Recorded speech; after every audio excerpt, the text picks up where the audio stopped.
Namaste everyone, welcome again. Today we are going to discuss dietary fiber, that is also known as roughage, and also we will discuss about water. That what is the necessity of this dietary fiber in our diet? Why we need roughage? So let's start the topic. So firstly, this dietary fiber, it is also known as roughage. It is the most important part of our diet. But this part cannot be digested. We cannot digest dietary fiber. And where it helps, dietary fiber helps in maintaining a healthy digestive system. Our digestive system will be maintained healthy only with the help of dietary fibers. How? By helping undigested food. It helps in undigested food to pass through the digestive system quickly. If some part of the food is not digested, that part of the food is passed through the digestive system quickly if our diet is containing dietary fiber. So, this dietary fiber also give us the feeling of fullness, that our stomach is full. So we are having different rich sources of dietary fiber like whole grain flours, the grain with a whole flour, that is also the rich source of dietary fiber. Whole pulses like moong, fresh fruits and vegetables, they are the rich source of dietary fibers or roughage. And what will happen if there is an absence of dietary fiber or roughage in our diet? Then it leads to the condition, and that condition is known as constipation. If you want your digestive system work properly and fully, then you must have dietary fibers in your diet. Now we will discuss about water, that why water is necessary in our diet. As you know, our body is composed of majority of water. Almost 70% of our body is made up of water.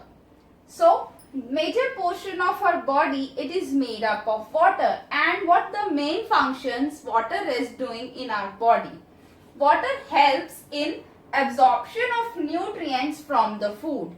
As you know, there are so many nutrients present in the food, like various nutrients we have already discussed, that are carbohydrates, fats, proteins, vitamins, minerals, that we have already discussed.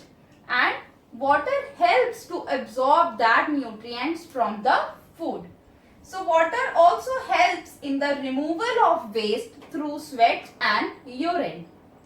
We also get water from the food we eat. The food we are eating, it is also having some portion of water.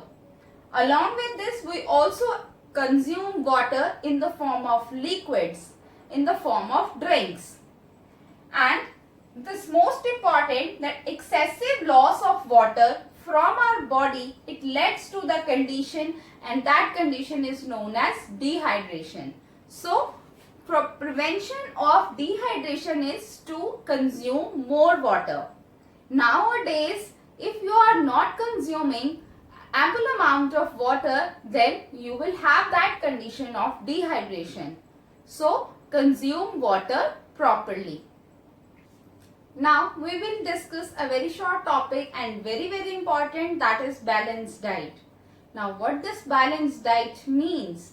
It is the diet that has the right amount of all the nutrients present in it. That is called balanced diet. So, what the definition you can write?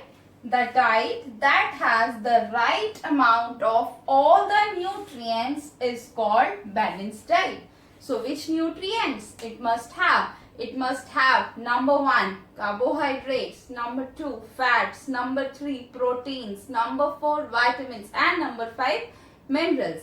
It should also include dietary fiber and water. They are also the major part, they are also performing good functions.